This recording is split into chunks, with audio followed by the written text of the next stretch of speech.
ومن استنى بسنتهم إلى يوم الدين ثم أما بعد. We begin as we should and as we always do with the name of Allah, the most beneficent and the especially merciful. And we ask Him and Him alone to send His peace and blessings upon our dear and beloved teacher, leader, and guide, and the most noble of human beings, and the most noble and dignified of all the prophets and messengers, Prophet Muhammad, sallallahu alaihi wasallam, upon his pure family, his good companions, and any and all of those who would attempt to follow in their footsteps until the day that we're standing in front of our Creator.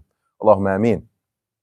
So, inshallah, we're continuing our discussion and reading through the spiritual journey to Allah and His Messenger, sallallahu alaihi wasallam. This, tremendous work by Imam Ibn Al-Qayyim, rahimahullah ta'ala, that he wrote to some of his, compatriots and his friends and students while he was returning from Hajj. He was returning from Hajj on his way back to Syria, and as he was passing through Tabuk, right? As he's passing through Tabuk, that's when he stopped and he wrote this letter to them. And of course, that's where the name of the title comes from. The actual title of the book, Ar-Risala At-Tabukiyya, right? The message from Tabuk, or the Tabukan message. And then the other title, like the one that I mentioned, The Spiritual Journey to Allah and His Messenger, isn't the title that the author, he gave it, but you would extract that from the meaning of the book, the themes of the book, what's discussed, what's talked about. The crux of it, right, is that we are all on a journey to Allah subhanahu wa ta'ala, that we are all traveling to Allah subhanahu wa ta'ala, both literally and figuratively. Both literally and figuratively. But the Shaykh, rahimahullah ta'ala, he makes the distinction that he's not talking about the literal migration that you would make.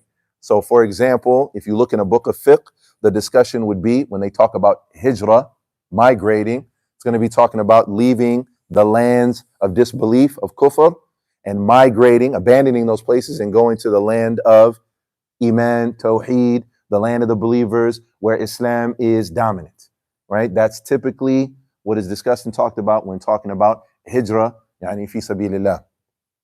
But he says, right, as we've discussed at length, he says that's not the topic of my book. That is, you can find in any book of fiqh, the rulings of it. And we even read through some of the rulings by Ibn Qudama, rahimahullah, from his monumental work, Al-Mughni, right, from the Hanbali madhab, and what the different rulings are. Should we migrate? Do we have to? When is it a requirement? When is it not necessary? When is it even sometimes warranted that someone should stay in the land of the Muslims, right? And we read through that.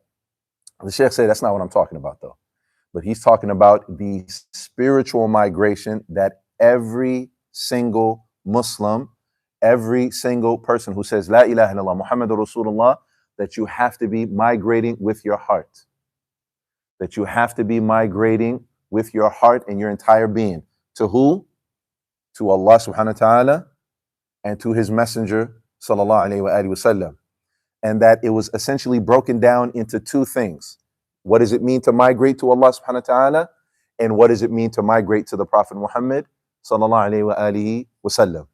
To migrate to Allah subhanahu wa ta'ala is simply boiled down to having ikhlas, sincerity, purity of worship, that it is organically for Allah subhanahu wa ta'ala and not mixed with any GMOs, not mixed with anything else.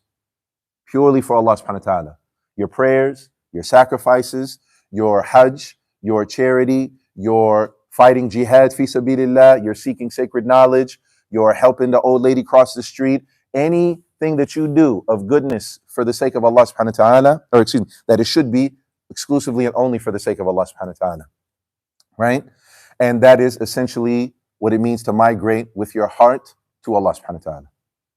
So that also entails things such as you abandoning, fearing, and being afraid, right, of human beings, of people, of things, of, and especially anything where you would be afraid of it in a supernatural, metaphysical way. That you attribute some type of power that this sheikh or this thing or this person or this grave or this whatever it might be, and you somehow in a supernatural, they can hurt you and they're, on the other side of the world. But if I don't obey him, or if I don't do what he says, or if I don't, whatever, somehow, in some way, you being afraid of that, you have to abandon being afraid of anything of that in that way and being afraid of Allah subhanahu wa ta'ala.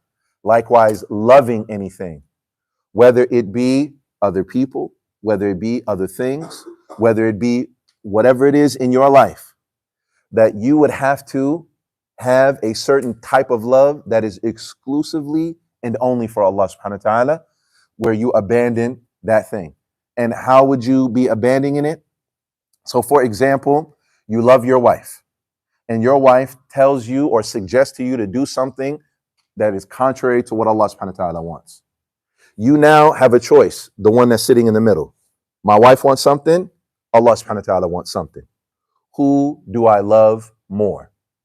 And it simply comes down to, as a Muslim, you must always choose, I love Allah subhanahu wa ta'ala more. And conversely, if it was a husband and he's telling his wife to do something, haram. If it was a parents telling their children to do something wrong. If a parent and they have a soft spot for their kids and their kids are doing something wrong, and they are, do I tell my kids they're not supposed to do that? Do I tell them it's haram?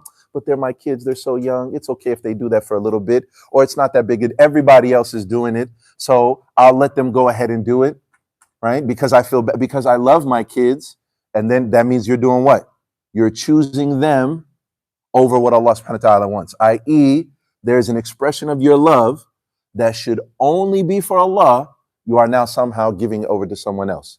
You have to abandon that. You have to make hijrah, going away from that and going to Allah subhanahu wa ta'ala. Does that make sense, y'all?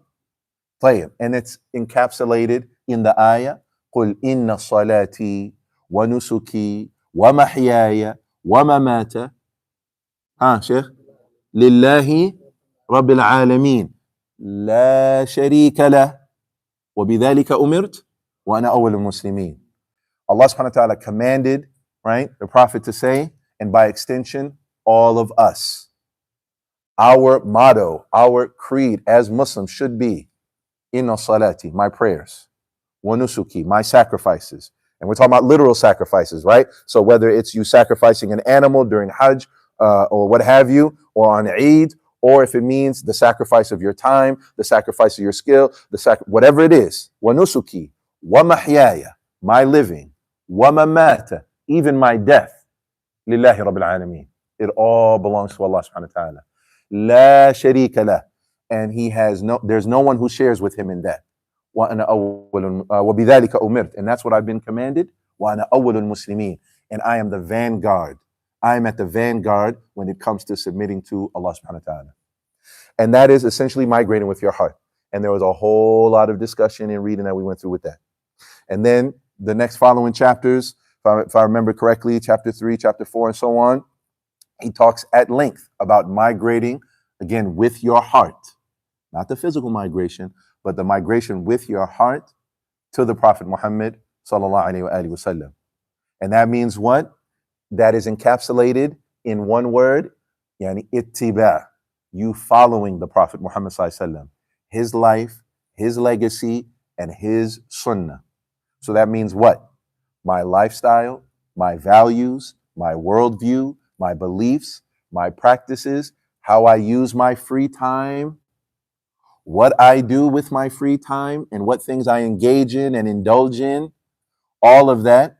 And the way that the Shaykh rahimahullah, he described it, is essentially the Prophet sallallahu alaihi wasallam being in the driver's seat of you making choices, right? Where Allah subhanahu wa ta'ala says, "An-nabiyyu awla bil mu'minina min anfusihim." The Prophet sallallahu alaihi wasallam, Allah subhanahu wa ta'ala said that the Prophet has more right.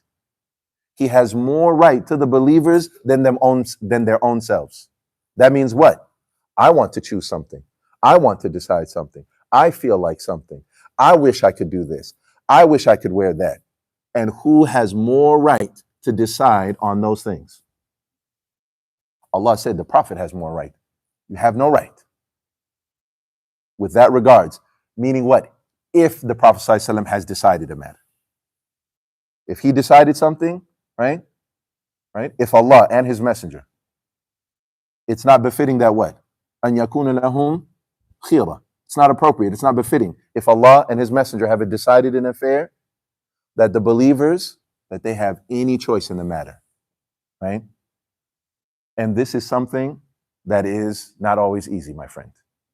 It's a challenge sometimes. It can be hard. That you what? Like I said, I want to do something. It's 2024. What you mean I can't do that? Freedom of whatever. It's freedom of religion, freedom of practice. My body, my choice. I should be able to do what I want to do. And that's what the environment that we're in, and that's what's, right, essentially an attempt to have as a global way of thinking. That everybody, it should be my choice, whatever I want to do, so long as I'm not hurting nobody.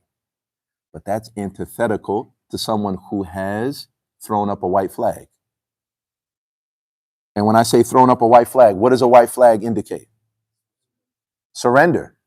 And Islam, the definition of Islam means what? And someone who is a Muslim, they've done what? So then now, if you surrendered, you cannot say, my body, my choice. Because you've surrendered your body. Yes, Allah gave it to you. Yes, you have free will. Yes, you can make a choice if you want to. But if you say, I'm a Muslim, I'm a believer, then you've done what? I've surrendered that to Allah subhanahu wa ta'ala. So if he says, I can't do this, I guess that means I can't do it. If Allah subhanahu wa ta'ala, if the Prophet sallallahu alaihi wasallam says, you have to do this, I've surrendered. So that means what? That means I guess I got to do it. I.e., following the Prophet Muhammad sallallahu alaihi wasallam. That was the second part. And that's what it means in a short thesis, the entirety of the book. Migrating with your heart, having ikhlas, sincerity, loyalty, fidelity to Allah subhanahu wa ta'ala above anything else. And then the way to actualize that loyalty and that worship and that commitment to Allah subhanahu wa ta'ala is through the way and the life and the legacy of the Prophet Muhammad sallallahu alaihi wasallam. That's going to show you how to do that. So now, though, that's in general, right, what the book was about. And then what we last stopped on, for those who are following along in the book, we're on page 72. And the last thing we stopped on is reflecting on Allah subhanahu wa ta'ala's ayat. Or excuse me, that's what we're going to pick up off today. But the provisions that you need for the journey,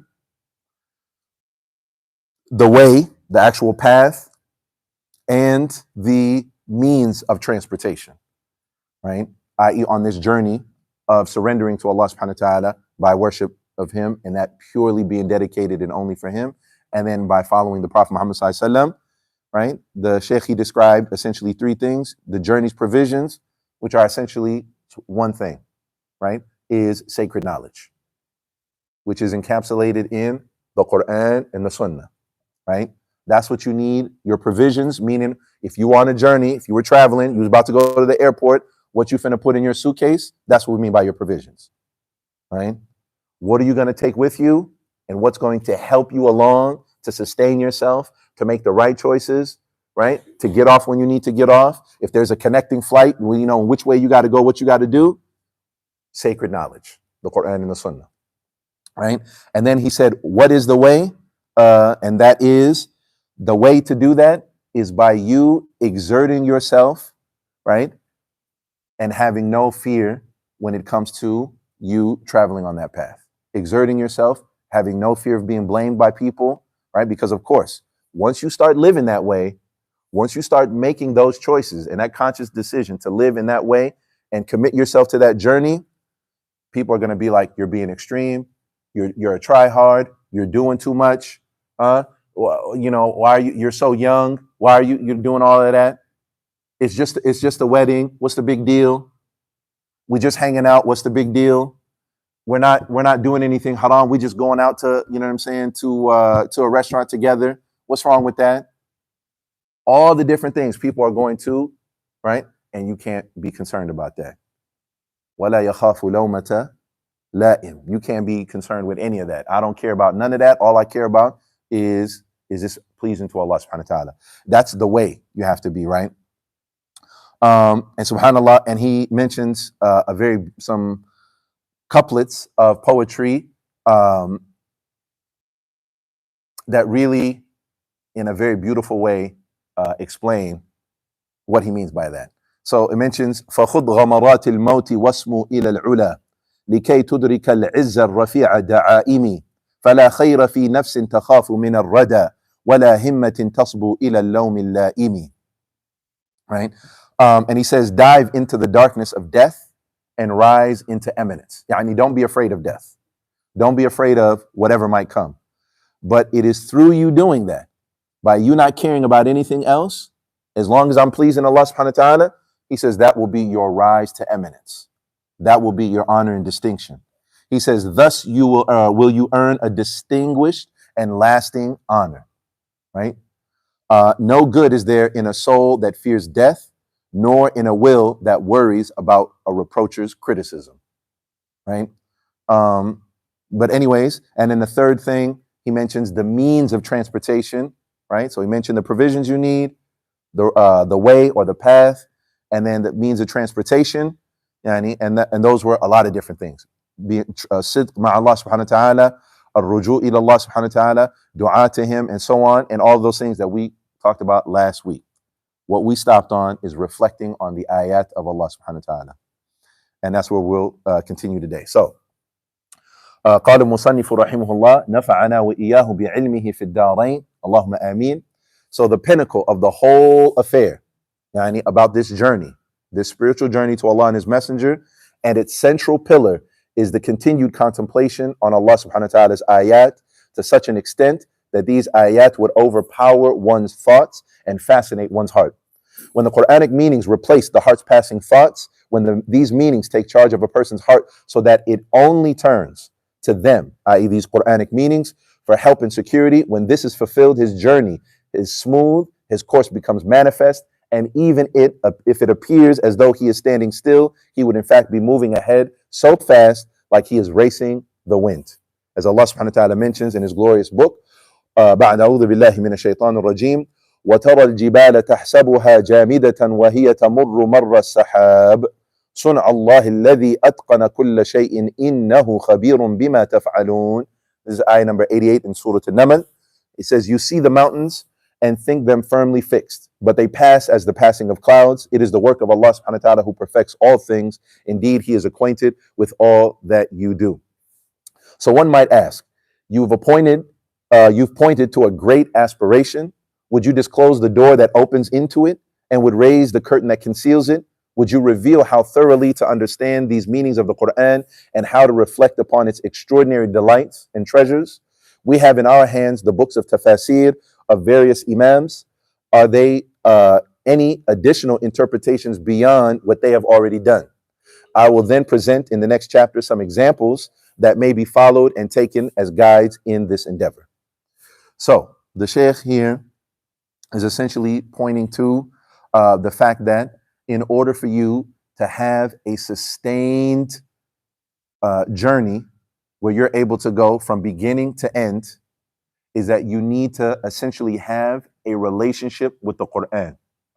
And it has to move beyond the mere surface or superficial reading.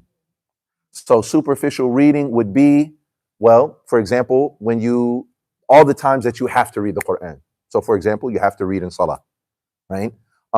So that's really a requirement. And more often than not, you're in between things, responsibilities. I stopped in a break for work and I got to get back to work. We were in the middle of something. We was cooking. I had to stop, pray, go back to it. I was taking care of the kids. Stop, pray, go back to it. Not that. Not on just Friday, for example, where oftentimes there are many people who they only read the Quran on Friday. If that. Maybe Surah Kahf, which is the Sunnah of the Prophet ﷺ, but simply reading it because, that's what I'm supposed to do on Friday. I read Surah Kahf, but I don't think about it. I don't reflect on it. It's just, أعوذ بالله من الشيطان الرجيم بسم الله الرحمن الرحيم الحمد لله الذي أنزل على عبده الكتاب. Just read it. I'm done. Okay, alhamdulillah. I did my thing for Friday. He's saying you got to move beyond that. And there has to be something where you are actually engaged and you are contemplating and you are reflecting and you are thinking about the Quran. Now that could play out in different ways. It's different for everybody, but essentially what it would mean is that beyond you simply reading and you don't know what's being said, that you stop and you're going to be reading and you say, you know what, I'm going to read this story from the Quran. Let's take, for example, Surah Yusuf. And I'm going to study and reflect on that. Not just read Surah Yusuf, not simply memorize Surah Yusuf, which are all well and good, but I'm going to study that story. I'm, for example, going to look at the family dynamics in Surah Yusuf and look at the interaction between father and sons. What does it mean to be a son? And how does that reflect in my life? If I'm a son or if I'm a daughter, I'm a child of somebody. So that interaction between parents, sibling rivalries, and how that happens between siblings. What does it mean to be in a position of authority and power? What if I'm in a position of weakness? Or what if I have authority over me, right? Because Yusuf alayhi salam, he was a servant and a slave in somebody's house. And how did he interact? And then later on, he gets prominence and he, right, has some type of authority in the land. But you looking and studying and trying to dig below the surface beyond just that story, but like trying to pull out lessons. And by lessons, we mean beyond what you would have from the translation. Because the translation, you're going to look at that story. It starts out, Yusuf alayhi salam, he talks to his dad, tells his dad, I had a dream. Dream, I saw, these stars, sun and moon, prostrating before me. Dad says, don't look at don't tell your brothers about it, right? And then the brothers, they want to take Yusuf out because they're jealous of him, so on and so forth. But then you going beyond just reading that translation of the story. And then even going further beyond the tafsir. So you might read Tafsir ibn Kathir. You might read Tafsir al-Sa'di. You might read Tafsir al-Qurtubi or Tabari and so on. And going beyond that and making what is known as tadabbur. You reflecting. Like Allah subhanahu wa ta'ala encourages us. أَفَلَا يَتَدَبَّرُونَ الْقُرْآنَ أَمْ عَلَى قُلُوبِهِمْ أَقْفَالُهَا. So then, do they not ponder? Do they not reflect? Do they not think about the Quran? Or are there locks that are placed on their hearts? So that means you got to have what? You got to have some type of ongoing, engaging relationship. Like I said, it might be studying a story in the Quran. It might be studying a surah and not just, right? Because the story, let's say, for example, in Taha about Musa alayhi salam, right? So you may not study the whole surah, but just the story. It might be you study a surah. It might be that you pick out just portions or what have you, but it's something that you sit down, you reflect, and you think, and you take time with it. There's no rush. I'm not trying to hurry up and get to the end. I'm just trying to learn and benefit so that the Quran has more meaning in my personal life. And this is essentially what he's talking about. Matter of fact, he's saying it's going to be a challenge. Wa alaikum salam wa barakatuh. You're going to struggle if you're not doing that on that journey.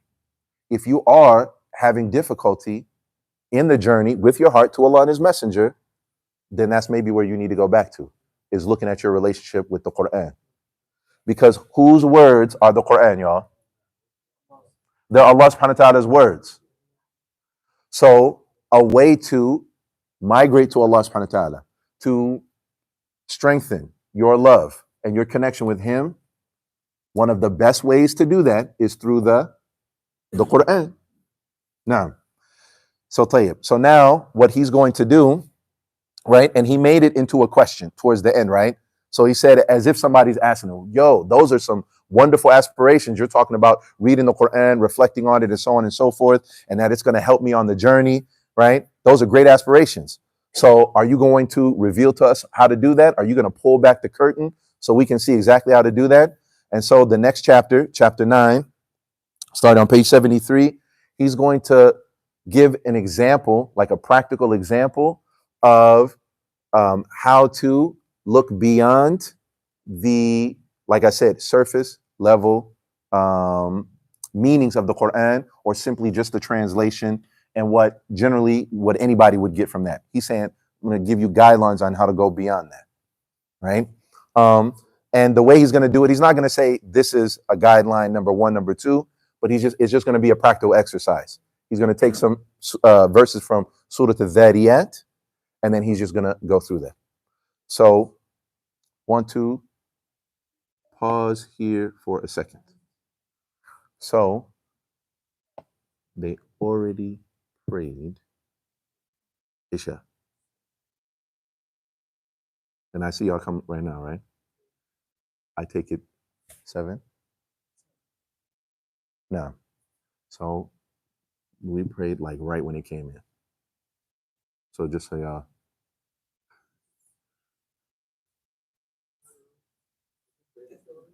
لا الصلاة على 7 يا شيخ فممكن نصلي يعني لأنه نسينا على 7. What I'm saying is everybody who's already here, we already did. We prayed like right when it came in. Didn't realize. You prayed already? Yes. What time do you start, ya Sheikh? Because it was in the announcement at 7.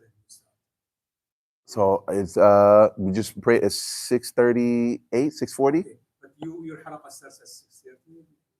No, after Salat al-Isha. That's what. Yeah. Yeah. I think our understanding of Salat al-Isha according to Masjid.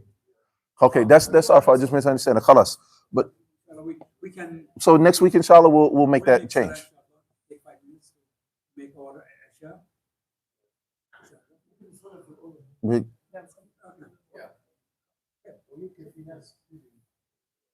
Then we could just point them to go to the other room, inshallah. Khalas. Asif jiddan. I'm saying. So the thorough understanding of the Quran, and he's going to take, like I said, ayahs number 24 through 27, or actually much more than that. But at any rate, it says magnificent meanings in Ibrahim's narration. So he's going to be discussing when Ibrahim alayhi salam is visited by some angels and he's given various news from them. And I think we just go ahead. Bismillahirrahmanirrahim. هل أتاك حديث ضيف إبراهيم المكرمين إذ دخلوا عليه فقالوا سلاما قال سلام قوم منكرون فراغ إلى أهله فجاء بعجل سمين فقربه إليهم قال ألا تأكلون. So has the story reached you of the honored guests of Ibrahim alayhi salam? That was when they entered upon him and they said, peace be upon you. And he answered, and peace and upon you be peace, unfamiliar people. Then he turned quietly to his household, brought forth a fat roasted calf and placed it before them. And he said, will you not eat? And for the sake of time, I'm just going to go ahead and read the English. So when they did not reach for the meat, he conceived a fear of them. And he became apprehensive and concerned about them. They said, fear not, don't be worried. And he gave them, and they gave him glad tidings of a birth of a learned son. And upon hearing this, his wife approached with a cry of alarm and struck her face in shock and exclaimed, a barren old woman like me? They answered, thus has your Lord decreed. Indeed, he is the wise and the knowing. And then he said, and what other mission do you have, O heavenly messengers? They answered, indeed, we are sent to a criminal people to launch stones of clay upon them, marked out in your Lord's presence for the punishment of their excesses. So soon thereafter, we evacuated whoever was therein of believers, but we did not find in them except a single house of Muslims. And so we left therein a warning sign for those who fear the grievous punishment. So now the Shaykh, he says, he's going to show you a superficial understanding. Like what we just read from the translation, what could you generally get from that? And really anybody, and not even necessarily per se like an expert, was going to get, right? He says, as one reads these ayat, peering into their meanings, contemplating over them, one may gather that angels came to Ibrahim alayhi salam in the form of guests who would normally eat and drink, right? Because why else would he be surprised that when he brought food for them, they didn't reach out for it, i.e. he's used to guests coming over and people wanting to eat. They must have came in that form. That's one. They announced to him the glad tidings of that he's going to have a learned son. His wife was astounded by the news, and the angels told her that this was Allah subhanahu wa ta'ala's command, and so on. He said most people would not perceive except these meanings. So what was just mentioned, he says that's, for the most part, that's what most people are going to get. But he says, but what is a deeper understanding? So this is the part we want to pay attention to. And he just goes point by point quickly, and then he talks about each of them. So he goes point by point, each of these, and then he's going to go through each of those individual points. So he says, so let me then reveal just a few of the numerous marvels hidden in these ayat, and let me demonstrate how or what they contain. So he says, number one, high praise for Ibrahim alayhi salam. A collection of the manners of hospitality, host obligations, and the guest's rights. Right? So what's the responsibility of someone who is a host, and what are the rights of guests? Refutation of the dogma of philosophers or the mu'attila, a great sign of prophethood. Reference to all of the Allah subhanahu wa ta'ala's sifat, which all stem from al-hikmah, al-ilm wal-hikmah, knowledge and wisdom. A brief and clear reference to the resurrection and to the certainty of its occurrence. Which, by the way, as you hear reading this, did you hear any of that? Did you hear any reference to the Day of Judgment? Did you hear any reference to Ibrahim alayhi salam being praised? Right? But he's going to explain how all these things are things that you could either infer or like they're understood like through subtleties. Anyways, he says, description of the Lord, of Allah subhanahu wa ta'ala's justice and his revenge against disbelieving nations. Reference to Islam and Iman and the difference between them. Reference to the consistency of Allah subhanahu wa ta'ala's signs, pointing to his oneness, his messengers, truthfulness, and the last day. No one profits from all of this except the true believers whose heart fear punishment of the last day. As for those who do not fear the last day nor believe in it, they will not profit from this. He says, I will next present a detailed clarification of these preceding points. So, 1, emphasis through interrogation. And I don't want to go too long, but essentially, I will summarize this. But Allah subhanahu wa ta'ala opened up those series of ayat from Surah Al-Dhariyat with a question. هل أتاك حديث ضيف إبراهيم المكرمين? Right? Has the news or the story reached you of the honored guest of Ibrahim, the honored noble guest, right? So he says it's not a real question. Allah is not really asking the question, have you heard of this story before? But really what he wants to do is to catch the reader's attention. It's a rhetorical device to get your attention, to pay attention, right? To whatever is about to be said, specifically about this story. And then he gives several examples that Allah does that throughout the Quran. And it's not really a question, but it's a way of getting your attention.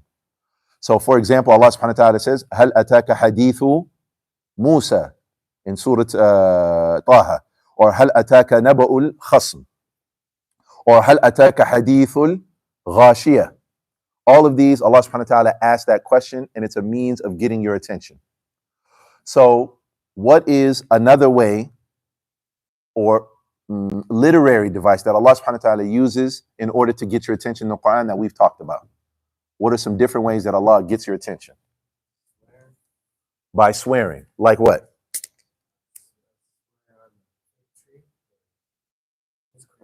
Watini wa zaytun, or wa shamsi wa duhaha, wal fajr wal layl. All of those, whenever Allah subhanahu wa ta'ala takes an oath, again, the person who's being addressed or the person who's reading, it's to get their attention.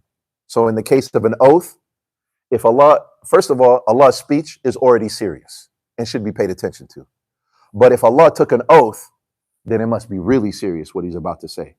Just like when you're having a conversation, you're talking to somebody and you want to show them how serious you are, and you say, man, I swear to God, right? You shouldn't say, I put that on what people do, right? They say, I put that on everything I love, or I put that on, right? I put that on my soul. All of those are haram. You shouldn't say that. But when they do it, it's for what? For emphasis, to get your attention, to show what I'm saying is serious. And on a side note, as Muslims, you can still swear or take an oath, but it should always be by what? With Allah subhanahu wa ta'ala. And it is tantamount, not even tantamount, it is shirk to swear by other than Allah. Tayyib. The point though here is that he uses those questions. So that's one thing that the Shaykh, he points out, that this is something that Allah subhanahu wa ta'ala does. Another thing, right, is that Ibrahim alayhi salam's excellent manners. And then he breaks that down. So for example, the honored guests of Ibrahim, right, these Dayf Ibrahim al-Mukramin, the previous ayah then mentions the honored guests of Ibrahim, and this, he says they are honored in 2 ways. They're honored in 2 ways. The first is that Ibrahim alayhi salam honored them, which is a compliment to his hospitality. The fact that they came to him and that he looked after them, he served them, right? And gave them what? Not a portion of a cow, not the hind, not some steak, not, right? Some of it. He gave them the whole, he cooked the whole thing and brought the whole thing. The fact that he's serving his guests is speaking to it's complimenting his hospitality and how generous he is, right? So that they are honored by his hospitality, right? And then not only that, but they are honored because they're angels who are sent by Allah subhanahu wa ta'ala. So in both ways, and because they don't contradict each other, we should take both of those meanings because they don't contradict each other. So they're honored by Ibrahim, by him serving them and his hospitality, which is a compliment to, right, how great his hospitality is as well. But then also that they are honored by way of them being sent by Allah subhanahu wa ta'ala, and they are honored by Allah azza wa jal. So, and there's another compliment for Ibrahim alayhi salam, the fact that he was honored to have angels visiting him. The fact that angels are visiting him, that is a compliment to Ibrahim alayhi salam. Another thing, his returning the salams in a better way. So his honoring his guests and the hospitality, and now the way that he returned the salam. So when they came, they said, إِذْ دَخَلُوا عَلَيْهِ فَقَالُوا سَلَامًا.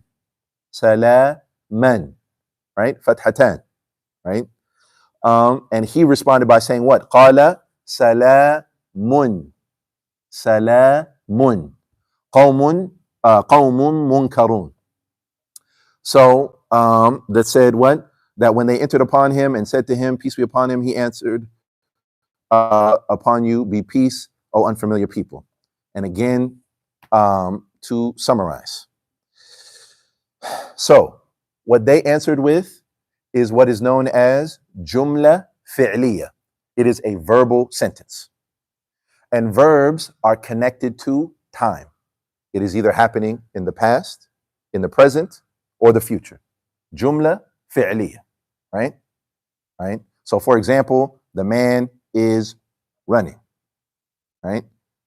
That means he's running right now. Or if I said the man ran, that means what? It's in the past. It's connected to some time. So meaning it happened in that time, and once that time is over, whatever it is, stopped. They gave him salams with a verbal sentence, meaning peace be upon you right now. Okay? Y'all with me? Peace be upon you right now, in your state, in your condition, right now. He responded with what is known as a nominal sentence. Jumla ismiya. Jumla ismiya. Which means what? He and nouns are not bound by time. So he was saying, his response to them was, peace be upon you always, continually and ever. So his response now was better than what they said to him. When they gave him salams, he gave them a response better, as Allah subhanahu wa ta'ala tells us to do in the Quran in Surah An-Nisa, where he says, وَإِذَا حُيِّيتُمْ بِتَحِيَّةٍ فَحَيُّوا بِأَحْسَنِ مِنْهَا أَوْ رُدُّوهَا إِنَّ اللَّهَ كَانَ عَلَى كُلِّ شَيْءٍ حَسِيبًا. Ayah number 86 from Surah An-Nisa, Allah subhanahu wa ta'ala says, and when you are greeted, then greet them back with that which is better, or at the very least, return what is equal, right? So from the etiquettes and how you should, when you interact with people, if somebody says, Salamu alaikum, the bare minimum response should be what? And if somebody says, Assalamu alaikum wa rahmatullah, the bare minimum response should be, Allah said either better or, right, or equivalent to it. But you can't do less, right? So now, obviously, if they say, Assalamu alaikum wa rahmatullahi wa barakatuhu, the bare minimum you should respond back is what? You should say the whole thing back, right? And again, that's a subtle etiquette that for the most part, many people pay no attention to, right? But look at, he's using, like, grammatically, he's pulling out how Ibrahim alayhi salam gave a better response. Again, which serves as praise to the manners and the etiquette of Ibrahim alayhi salam. And then the next thing. So he's still talking about how these series of verses complement Ibrahim alayhi salam. The fact that he said, qawmun munkarun, that these are unfamiliar people. Now here, he did not say, he essentially didn't use what's known as mubtada, the subject. He didn't say, you all are unfamiliar people. He didn't say that, which would have been essentially him speaking him being direct and being straightforward. But rather than be direct and straightforward, which may make them feel uncomfortable, which may make it awkward, he abandons addressing them directly and simply says, unfamiliar people. Right? Now, it may not sound as well in English to say simply unfamiliar people, but essentially what he did, he didn't address them directly. And you actually find this in the Sunnah of the Prophet ﷺ. There's a hadith that is in both Bukhari and in Muslim, where it's told that our mother Aisha radiallahu anha, she mentioned that the Prophet ﷺ, that he had done something, which was allowed. And then some people inquired about it, and then decided that they are not going to do what the Prophet ﷺ did. So now, the Prophet ﷺ, he could have gone to those Sahaba, those companions directly, and he said, hey, did y'all say this? Because if you said this, then you need to know I'm the Prophet of Allah, and this is what it is, and I know more than you, and I am. He could have addressed it. He could have done that, but he didn't. Rather, instead, what he did is that he got up like a khutbah, and he addressed everyone. He praised Allah subhanahu wa ta'ala, and then he said, Ma bala bi qawmin. What is it with some people that they would abandon what I do, i.e. what the Prophet ﷺ has done? And if he did it, that means it's what? That is sunnah, that it's allowed, that it's okay to do, right? He said, they've abandoned what I have allowed to be done, right? And he said, Wallahi, ana a'lamukum billah, wa ana ashaddukum khashya lillah. He said, by Allah, I am more knowledgeable than you with regards to Allah subhanahu wa ta'ala, and I have more reverence and awe in my practice of Allah subhanahu wa ta'ala. I have more respect and awe and fear of him than anyone else.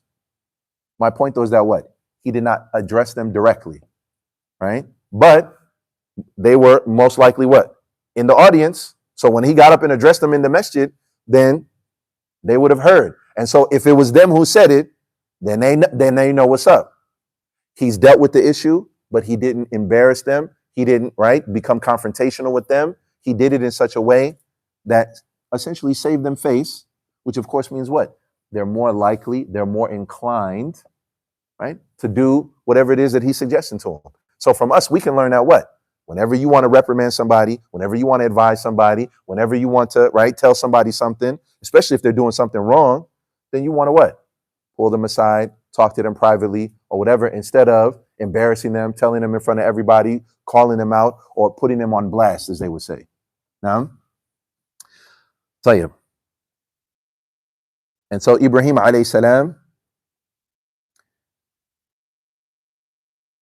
he omitted mentioning the party affected by their unfamiliarity, namely himself, and this is more appropriate than saying you are unfamiliar to me, where Allah subhanahu wa ta'ala says elsewhere in the Quran describing Ibrahim alayhi salam, فَلَمَّا رَأَى أَيْدِيَهُمْ لَا تَصِلُ إِلَيْهِ نَكِرَهُمْ وَأَوْجَسَ مِنْهُمْ خِيفَةً.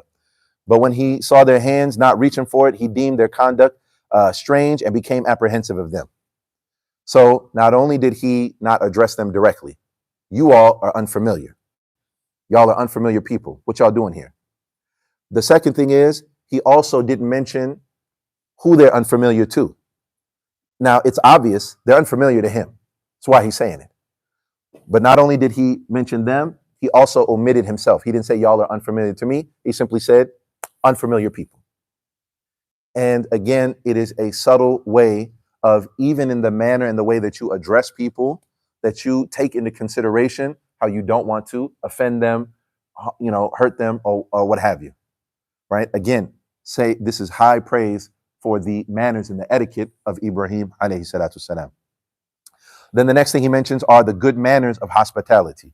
So فَرَاغَ إِلَى أَهْلِهِ فَجَاءَ بِعِجْلٍ سَمِينٍ فَقَرَّبَهُ إِلَيْهِمْ قال ألا تأكلون. So now he went to his family, but when he did so, فراغ إليه, he did so like quietly and secretly. This term راغ, فراغ إلى أهله, that he essentially talked to them and told, listen, we're going to get this food prepared and ready, but he didn't do it like in front of them, right? And so when he did that, this indicates his hastening to honor and serve his guests in a secret manner so as not to embarrass them or make them feel shy. So an example of the opposite of that. Let's say, for example, you have some guests and you call, right? And you're calling to get some food and you're like, hello? Yeah, okay, so yeah, I want to order this. I want to order this. Yep. What's that? $250. Oh, okay. All right, yeah. Just make sure that it's there in 45 minutes. So you mentioning how much money it was, and now they're sitting there thinking like, man, you didn't have like a good guess. They're gonna be like, you didn't have to do all that. You didn't have to spend all that money. Or if you're preparing the food in front of them, they're gonna be like, you don't have to trouble yourself. You don't have to go through all of that, because it's like a little bit embarrassing, right? I just came to visit. We just wanted to talk or whatever. So to get rid of that, any possible way of them feeling somehow uncomfortable with him getting the food ready, he did it with his family secretly, right? And then this can be contrasted with a person who purchases and then prepares the food slowly and lazily, all in plain view of his guests. Such action would surely cause them to be bashful and to be disturbed. I mean, they'd be embarrassed, right? That you doing all of that in front of them. Next, the fact that Ibrahim alayhi salam turned to no other place than his own household carries another compliment for Ibrahim, that it indicates that all what is usually needed to honor and serve the guests is present and available within the household. There is no need to ask for anything from his neighbors. Essentially, that he is in the habit of serving guests, people coming to his house. So essentially everything he needed. Now, in this regards, not everybody may have the means. Not everybody has, you know what I'm saying, livestock where I could slaughter a whole cow, you know what I'm saying, and prepare that for, right? The ijad and samin. Maybe you don't have it like that, right? But if you do, then it should be that whenever guests come to your home, they come into your presence, right? That you honor them and serve them, right? And there's a Arabic expression that says, al-jud min al-mawjud, right? Like, this is, yani, the best of what we have. I'm giving you the best of what I have, even if it's a can of tuna, but that you give them something, right? So by whatever your means are. But the point here is that Ibrahim alayhi salam, for him to already have that on deck, must mean that he's someone who is regularly entertaining and hosting guests and honoring his guests, right? Thirdly, bringing forth a fat roasted calf carries three compliments for Ibrahim alayhi salam's hospitality. Number one, that he served his guests personally. He didn't have servants. He didn't have guests. He didn't have his kids. He did it what? He did it himself. He brought it and served it for them, not his wife or whoever. That he brought before them a complete animal, the whole thing. So now they could have whatever choice they want. They could have whatever point, as opposed to, do you want this one? Nah, I don't like that. Do you want this one? Nah, I don't like that. He just brought the whole thing, and then they can choose whatever they want. And then thirdly, he didn't bring for them a lean or thin animal, but rather a fat one. Furthermore, being the young calf of a cow, this is expensive. It's an expensive animal, which would please the guest. His generosity and hospitality made him slaughter it despite its value. Now, and again, it goes on to mention more things about that, but we're going to forego, right, and summarize it essentially with the statement of the Prophet Muhammad sallallahu alaihi wasallam, wherein he said, right, "Man kana yu'minu billah wal yawm al-akhir falyukrim ضيفه," that whoever believes in Allah and whoever believes in the last day. So pay attention to that first part. Whoever believes in Allah and believes in the last day, then he should honor his guests. So if you look at it, the Prophet, peace be upon him, is connecting our faith, our belief. Like, if you're really a believer, then it's not even a question that you're going to honor your guests. If you really believe that that there's a day of judgment, that you have to stand in front of Allah subhanahu wa ta'ala, that he's one and he's the only one, that you believe all that stuff, then it should come out in the way you treat your guests. And if it doesn't, then that's pointing to what? If it doesn't play out in your actions and how you treat your guests, then that means what? There's something wrong with your belief in Allah. There's something wrong with your belief in the Day of Judgment. You might believe in it in principle, but it's a weak faith. It's not strong, right? And depending on how badly this plays out, it could be even outright gone, right? And there's numerous ahadith where the Prophet ﷺ and Islam in general constantly connects our faith with our actions. The same hadith almost. Man kana yu'minu billahi wal yawm al-akhir falyaqul khair aw liyasmut. Whoever believes in Allah and they believe in the last day, speak good, speak well, say nice, good, positive things, or just simply keep your mouth shut. I.e., a person who believes in Allah, believes in the last day, he's not somebody who curses all the time. He's not somebody who's always negative. She's not somebody who always complains, right? And just like when you get around them, you just like, ugh, can't stand having to talk to them. It's annoying because of how negative or how bad or how argumentative they are, right? But the point though is that what? Allah subhanahu wa ta'ala, the Prophet sallallahu alaihi wasallam, he attached it to what? Your faith, your belief is directly connected to how you talk. Huh? And the irony is, subhanAllah, when you look at a lot of the way that people talk today, swearing, cursing, right? Like it's nothing. Like it's a bag of Skittles. Halal Skittles. Nothing much, no problem. Huh? I mean, because some people they be serious about that, akhi. So, no, they like it's nothing. Like they're eating. My point, like they're eating candy, right? Wala hawla wala quwwata illa billah. And you'll even see seemingly practicing brothers, sisters, or what have you, right? And they swear left and right. And the Prophet ﷺ said, "What? Believe in Allah in the last day." But my point though is that what? Our belief comes out in our actions. And our actions point to our belief. So now that is just a practical example from what we saw from Ibrahim alayhi salam. And the point that reading through that illustrates the layers with which you can go through in the Quran. But that would take some time, and that would take not simply time, but it would take knowledge. For him to be able to pull all those out, that may not be something that you or I, the 9-to-5 lay Muslim, we just gonna be, we're gonna read Qul huwallahu ahad and we picking out, 70 different, lessons for the believer in their daily life.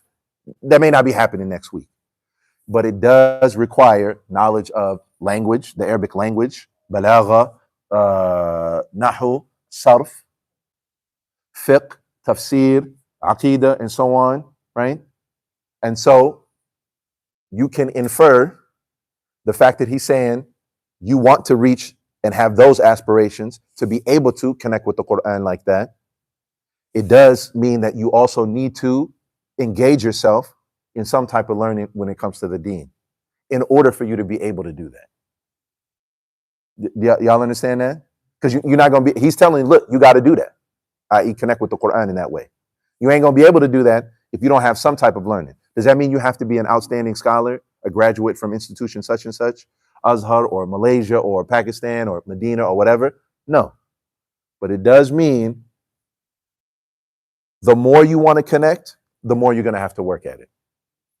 It's not just something simply, I just grab a translation of the Quran, just, have me a little bit of tea, burn some unsi or some incense, get myself in the mood, the vibes or whatever, and then khalas, and it's just going to be like that. No, it's going to take some work. And of course, along with that work is going to take time, right? There is a process to it, and that process has to be respected, right? But going through that process, then inshallah, Allah subhanahu wa ta'ala will open doors for you. Now, so he does similar things with the glad tidings that are given before the tidings of Ibrahim, his apprehension with them and them not reaching for the food. Right. And then once they did that, then what happens? Then they give him glad tidings. As soon as they sense that he has some type of apprehension or fear, right? Because he's used to guests coming. He's used to them digging in, essentially, eating the food or whatever.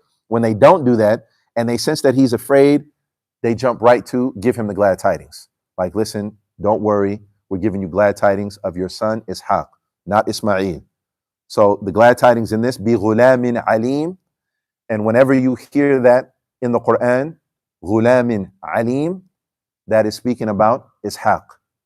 And whenever you hear ghulamun or ghulamin halim, then that is in reference to Ismail, right? So if this is Ishaq, then who's the mom, right? Sarah, right? Sarah, right? Because they're older now, and by now they're thinking no more kids, and he's already had Ismail, right? So that's how you know that it's Ishaq.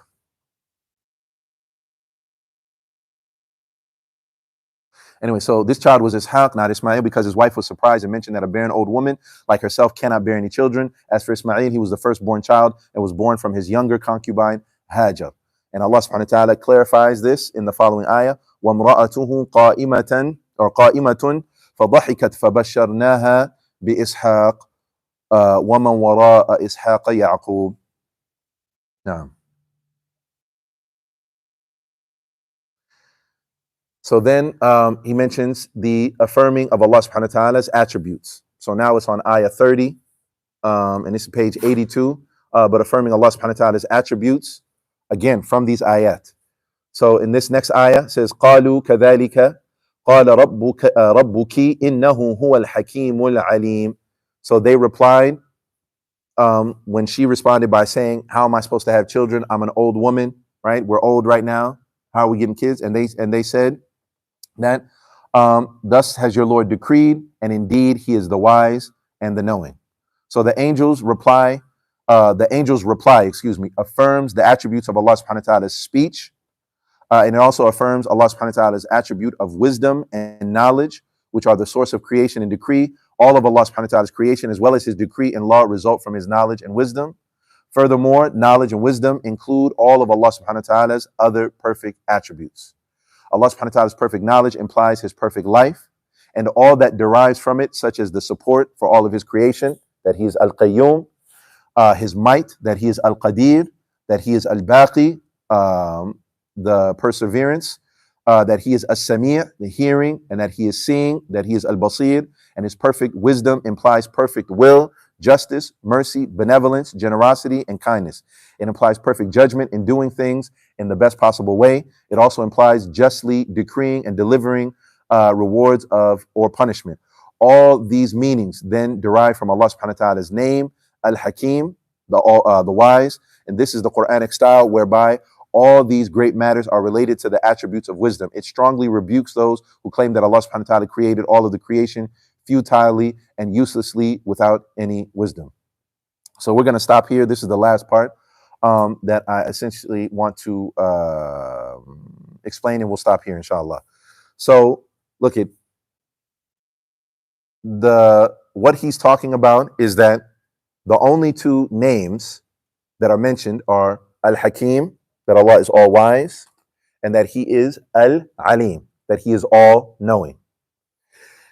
Everything after that he goes through when he mentions all these other names and attributes that are not necessarily mentioned in the ayah itself, they are all to be understood like by inference, right? If Allah subhanahu wa ta'ala is all wise, right? Or excuse me, that he's all knowing, well, there are certain things that are by necessity have to occur in order for Allah subhanahu wa ta'ala to be all knowing, that he would have to be all seeing, that he would have to be all hearing, that he would have to be ever living, because all of those things are entailed in someone who is all knowing. So even though that's not mentioned explicitly in the verse, right?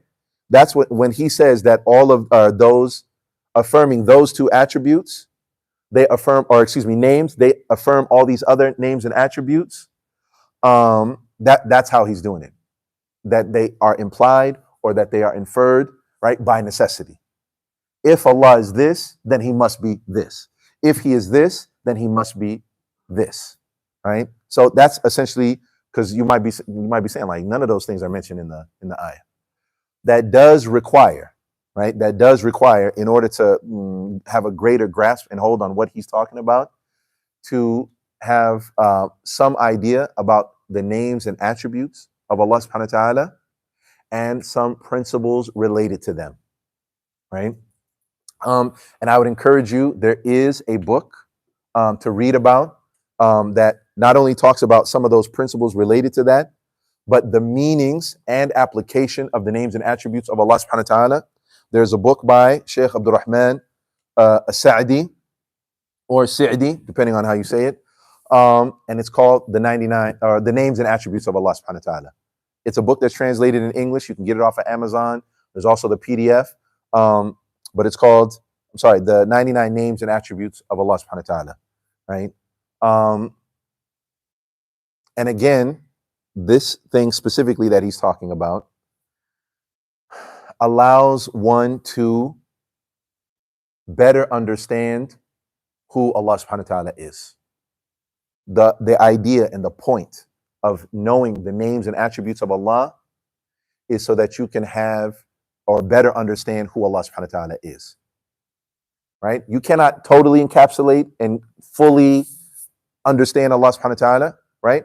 وَلَا يُحِيطُونَ بِشَيْءٍ مِّنْ عِلْمِهِ إِلَّا بِمَا شَاءَ, right? You can't even encapsulate his knowledge, let alone who Allah subhanahu wa ta'ala is. But if you want to have a better relationship with your God, with your creator, with Allah subhanahu wa ta'ala, then it would make sense for you to better know him and to get to know the different facets of who he is. So when you learn his different attributes, you're learning a different facet or a different side of who Allah subhanahu wa ta'ala is. So there's the loving, the generous, the caring, the giving, right, side of Allah subhanahu wa ta'ala, right? That he is al-wadud, that he is al-ghafar, that he is al-ghafur, that he's ar-Rahman, that he's ar-Rahim.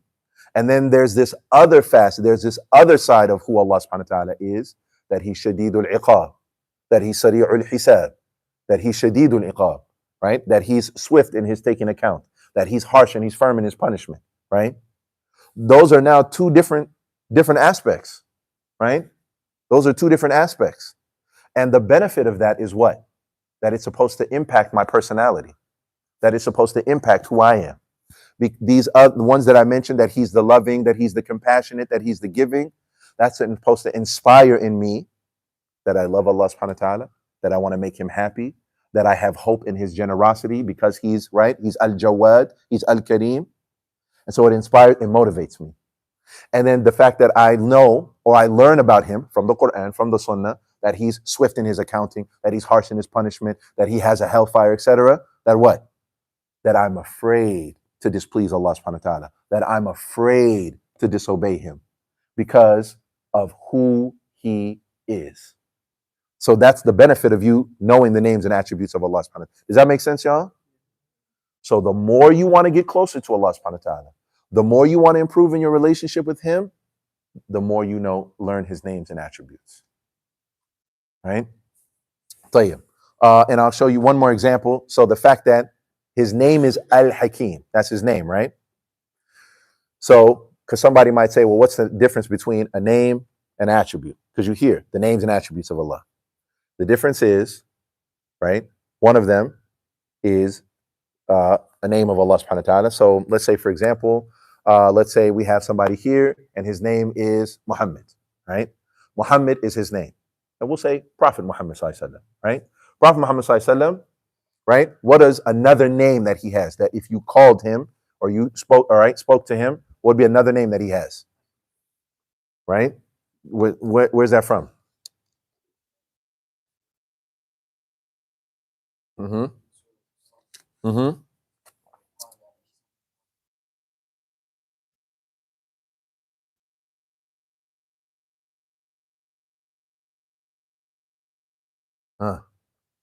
Right? And when Isa, the son of Mary, he said that I give you glad tidings, that what? That there's a prophet that will come after me, Ismuhu Ahmed, that his name is Ahmed. Right? That's the Prophet ﷺ's name. But a description, right? Adjectives that I would use to describe Prophet Sallallahu Alaihi Wasallam, not his name, but to describe him. What are some words that we could say to describe the Prophet Sallallahu Alaihi Wasallam? That he's truthful. That's a name. And it could also be a natural. But what are some characteristics, y'all? That he's brave, that he's courageous, that he's generous, that he's loving, that he's right. Are those his names? Those are not his names. We're describing who Prophet Sallallahu Alaihi Wasallam is. Huh? And of course, if you want to know that, you want to know who the Prophet Sallallahu Alaihi Wasallam is, you want to increase in your love and your relationship with him, then you need to read his seerah. Tayyib. Now, with Allah subhanahu wa ta'ala, Al-Hakim is his name. The attribute, right? That's if you want to call out on Allah subhanahu wa ta'ala. Ya Al-Hakim, Ya Al-Alim. But if you're describing Allah subhanahu wa ta'ala, he is described as having the characteristic of wisdom, hikmah. Al-Hakim is his name, hikmah is his attribute. Al-Alim is his name, that he is the all-wise, right? And he is characterized by having, all-knowing, and he's characterized by knowledge, al-ilm. Y'all see the difference between the two? Attributes describe characteristics, so think of them as like adjectives, whereas the other ones are like proper nouns. Play. I hope that makes sense. Play. And then we'll stop there. That's 82. Alhamdulillah. So we got through a pretty big chunk, inshallah. And then hopefully we'll have maybe 2 more sessions. Wa sallallahu wa sallam ala nabiyyina Muhammadin wa ala alihi wa sahbihi ajma'in. Wa akhir da'wan alhamdulillah rabbil alameen. So inshallah, if there are questions with what we talked about, or other than that, then inshallah we will take them now. Otherwise, we will stop here and see y'all next week, inshallah.